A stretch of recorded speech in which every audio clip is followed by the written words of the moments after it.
Donc, il m'est eu l'idée de commencer à faire la conception de prothèses, de l'essai-erreur pour essayer de créer un produit pour moi-même. Finalement, c'était beaucoup plus compliqué que ce que je pensais.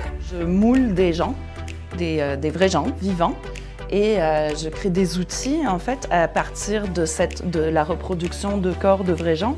Ces outils après sont comme mis dans des kits, donc ils vont servir à certains actes d'éducation. 3 mois après ma transition, j'ai commencé l'hormonothérapie, donc j'ai changé mon hormone principale de la testostérone à l'estrogène. Comme quoi qu'on a tellement amélioré la vie des gens, les remerciements, ça fait toujours chaud au cœur. Puis ça nous rappelle aussi la mission du pourquoi qu'on est là, puis c'est ça qui nous pousse à continuer et à s'améliorer toujours.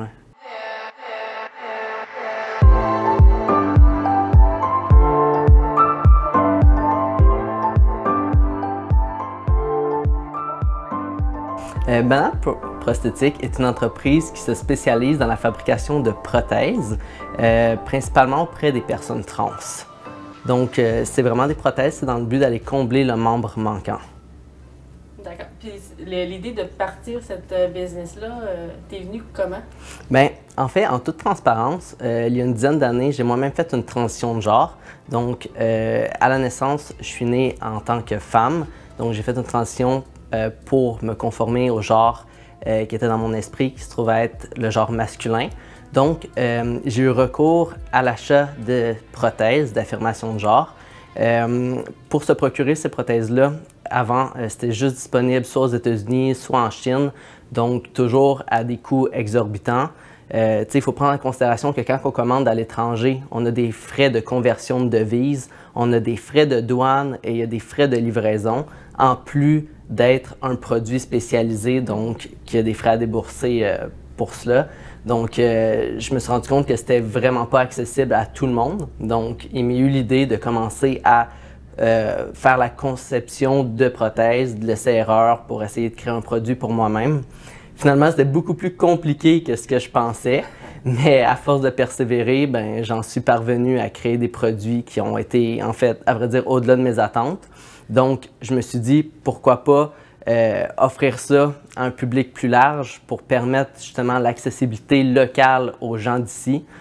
C'est pour ça que je me suis lancé justement dans la confection de prothèses et maintenant, c'est ça, ça a pris beaucoup d'ampleur comme on peut le constater aujourd'hui. Hein. Cette catégorie-là se nomme Soft Packer. Il n'y a pas de terme francophone pour décrire la catégorie, donc ça se trouve à être un Soft Packer.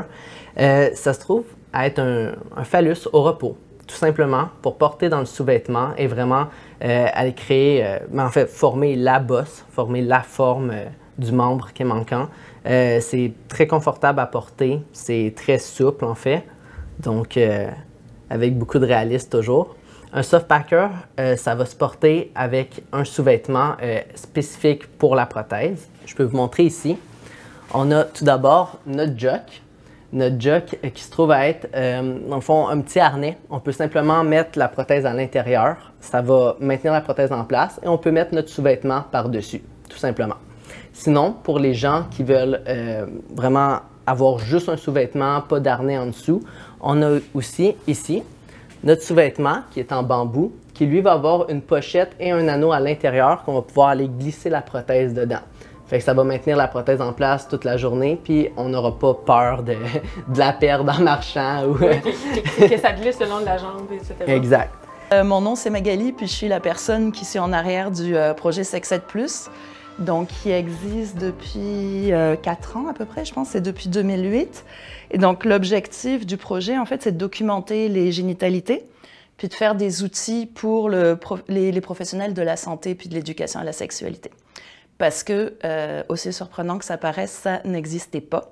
Et donc, on enseigne la sexualité et les anatomies sans avoir de modèles génitaux. Donc, ça reste quelque chose de très abstrait. Donc, j'ai parti ce projet pour, en fait, augmenter les connaissances de la population en général, puis aussi donner des outils aux professionnels qui n'en avaient pas.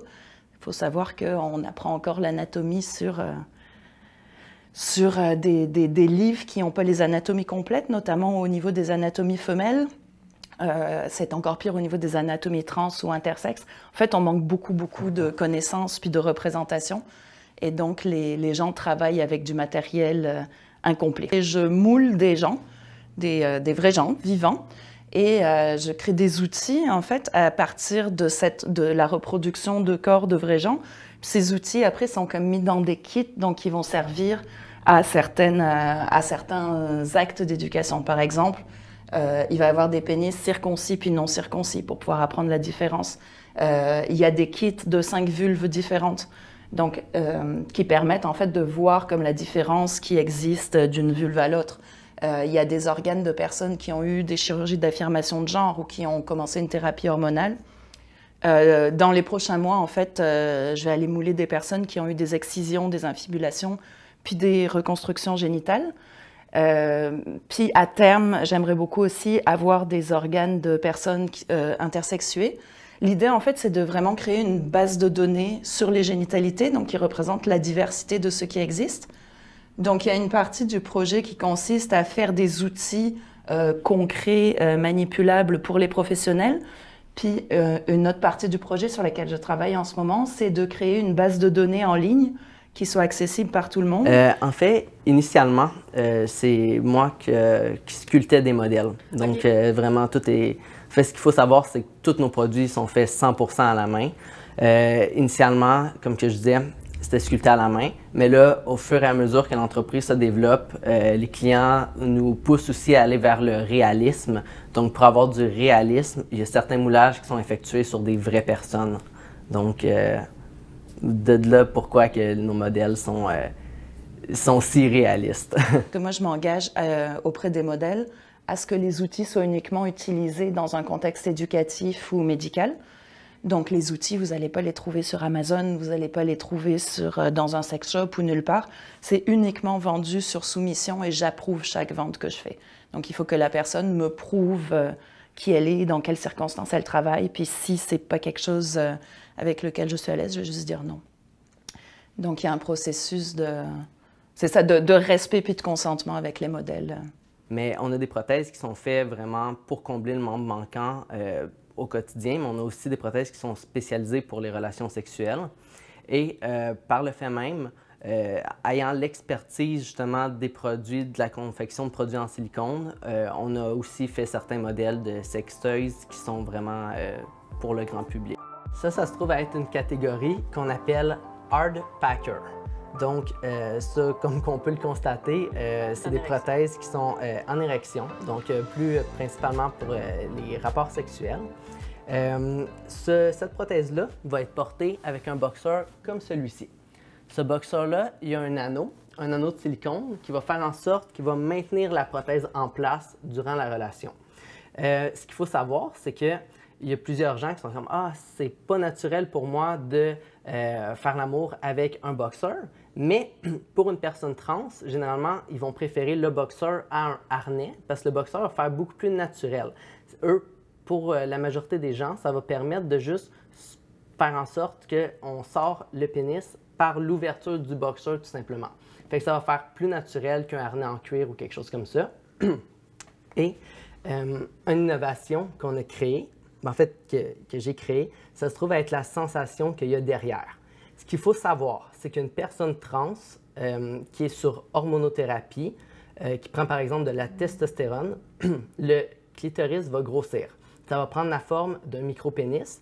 Donc, avec justement cet organe-là qui a eu de la croissance, ça va permettre de pénétrer la sensation durant le rapport. Ce qui va faire en sorte que la personne va ressentir du plaisir et encore là, ça va être plus naturel. Ça va être une sensation de pénétrer alors que la personne pénètre avec son packer. Exactement. Fait qu'une petite innovation comme ça, encore une fois, plusieurs tailles, plusieurs grandeurs, plusieurs couleurs pour accommoder un maximum de personnes. Comme d'autres outils, comme on voit ici, qui sont des corps soit de personnes trans ou non-binaires, qui ont eu recours à des modifications, soit hormonales, soit en termes de chirurgie. Donc, j'ai juste quelques exemplaires ici. Mais ça, par exemple, c'est une personne non-binaire que j'ai moulée la première semaine de sa première injection de testostérone, puis 9 mois plus tard. Donc, en fait, on voit l'évolution de son anatomie avec la prise de testostérone. Donc, la modification au niveau du clitoris puis l'agrandissement du capuchon clitoridien. Ici, on a une femme trans qui a une vaginoplastie. Donc, ça permet de voir les résultats. C'est comme pour les gens qui travaillent, qui accompagnent des gens en transition, c'est super utile d'avoir ces modèles-là parce que tu peux projeter vers, si tu décides d'aller vers une chirurgie, genre c'est à quoi que tu peux t'attendre comme résultat. Et ici, c'est une métaïdioplastie. Donc, c'est comme un gars trans, en fait, qui a eu ce type de chirurgie, donc qui consiste à allonger, en fait, le clitoris en coupant le ligament suspenseur, puis à créer des testicules avec les grandes lèvres, tout en ayant une prise hormonale. Donc, j'ai plusieurs catégories de corps qui sont dans un processus d'affirmation, soit par la chirurgie, soit par les hormones, tout en sachant qu'il y a des personnes trans ou non-binaires qui n'ont pas recours aux hormones ou aux chirurgies, donc ils vont garder comme le corps de naissance. Donc, ce n'est pas toutes les personnes qui font ce choix-là, mais j'ai un kit, une petite mallette comme ça avec les différents types de corps qui ont entamé des processus de transition médicale. Bonjour, je m'appelle Aurélie Chouinard, j'ai 28 ans, je suis une femme trans lesbienne, ça fait plus de 3 ans que j'ai entamé ma transition. Donc, moi, en ce moment, je travaille au gouvernement fédéral, mais je commence un retour aux études en histoire à l'Université Laval. Je viens de Trois-Rivières, mais ça fait environ 9 ans que j'habite à Québec maintenant. Et autrement, c'est ça, je vais faire un peu mon parcours en général pour se rendre ici à moi aujourd'hui. Donc, moi, j'ai vraiment commencé, comme je dis, mon parcours de transition il y a 3 ans, mais sauf j'ai réalisé un peu plus comme quand j'étais adolescente avec la puberté, qu'il y avait une dissonance par rapport à comment mon corps changeait, puis qu'est-ce que moi je voulais voir qui se produise un peu avec mon corps. Moi, personnellement, la première chose que j'ai faite, c'est changer mon prénom, puis m'assurer que sur mon certificat de naissance, ça marque femme. En tant que tel, c'était comme une étape que je pouvais comme effectuer immédiatement le plus rapidement possible, donc j'ai décidé de prendre le nom d'Aurélie après un processus de sélection par comité très complexe, mais qui a finalement donné un nom que j'aime beaucoup, puis qui résonne bien, puis que les gens autour de moi trouvent résonne bien avec la personne que j'ai décidé d'être. Donc c'est quand même un processus qui prend un peu de temps, quelques mois, qui me demande un petit peu d'argent, mais sauf qu'il est assez direct. Puis quand je regarde maintenant, 3 ans plus tard, c'était pas nécessairement l'étape la plus difficile en termes de bureaucratie, parce que pas longtemps après, 3 mois après ma transition, j'ai commencé l'hormonothérapie, donc j'ai changé mon hormone principale de la testostérone à l'estrogène. Donc ça, c'est un processus assez incroyable, comme justement de changer la biologie interne de son corps, que ce soit avec des pilules ou des injections, peu importe. Après ça, c'est de voir ton corps changer, puis de pas complètement renverser les changements que la première puberté avait amenés, mais quand même effectuer beaucoup de changements sur le corps pendant la seconde puberté. C'est vraiment comme une puberté, les émotions s'en font dans tous les sens, le corps fait mal, tu recommences à manger beaucoup parce qu'il y a besoin d'énergie, parce que hey, je suis en train de changer là, ok, là, go. La forme du corps change également. C'est fou qu'est-ce que juste prendre la décision de faire ça, puis de le prendre en action, puis de voir le changement s'effectuer, c'est assez incroyable. Puis ça donne un sens de pouvoir incroyable de justement constater que il n'y a pas grande différence finalement entre qui j'étais avant puis qui je suis maintenant. C'est juste une molécule, du moins physiquement. Psychologiquement, j'ai beaucoup changé.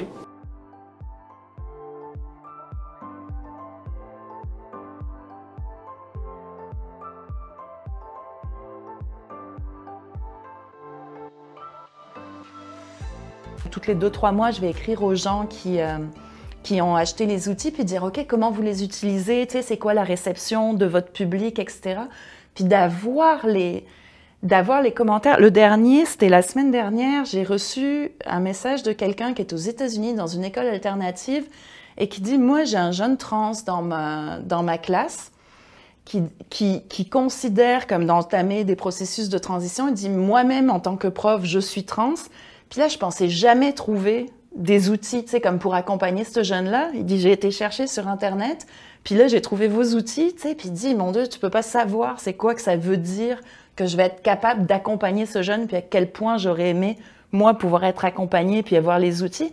Puis ça, moi, c'est comme ça fait ma journée, là, des choses comme ça. C'est comme le sentiment d'avoir un impact concret, tu sais, puis ça...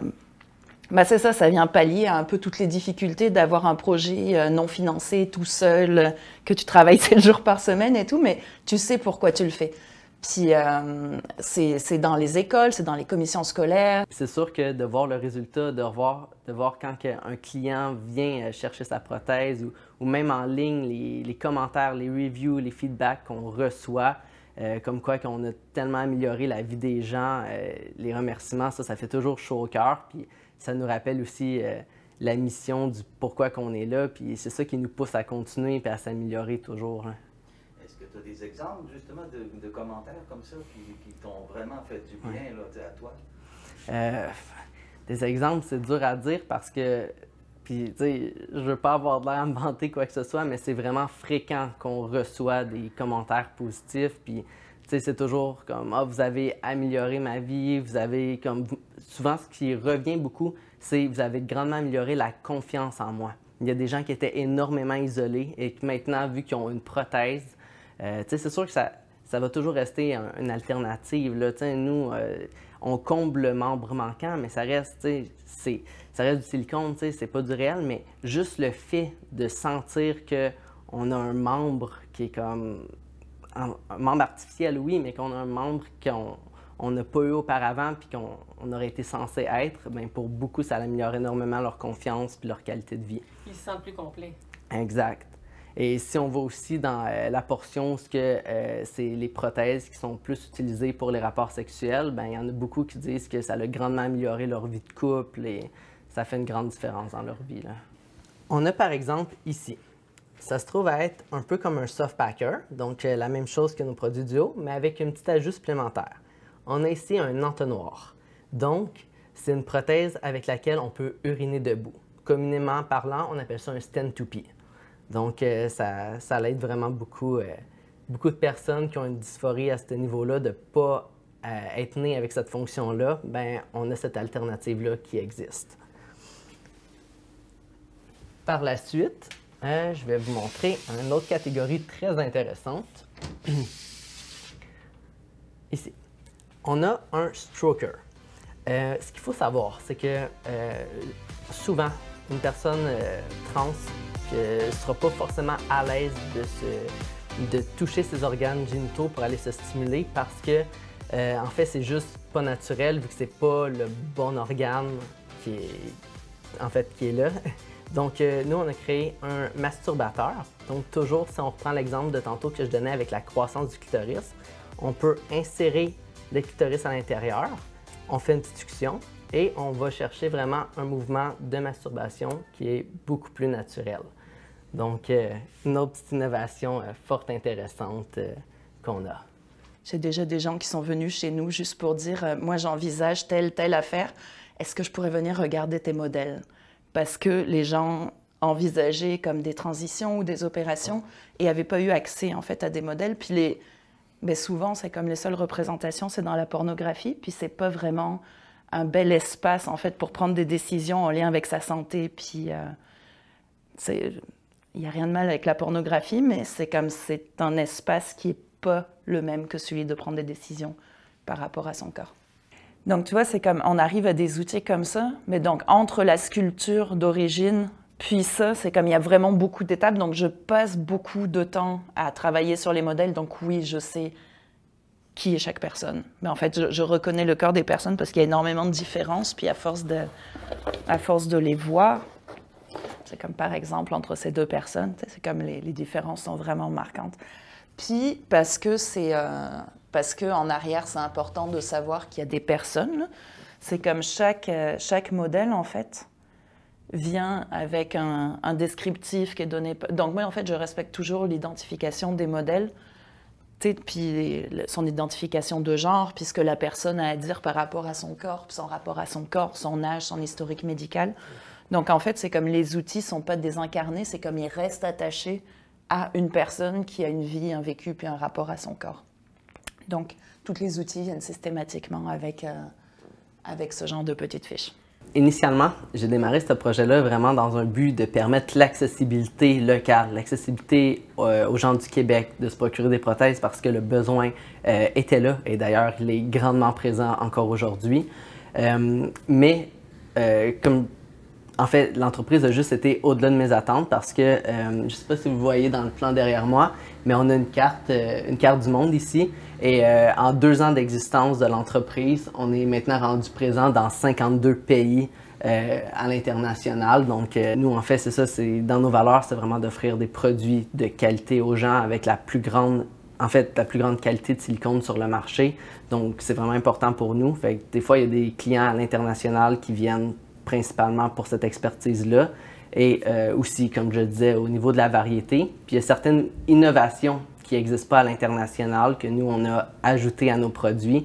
Fait que c'est ça. En fait, c'est ça la beauté de la chose quand c'est nos créations, c'est que ça nous permet un peu de laisser notre imagination aller puis d'innover en la matière.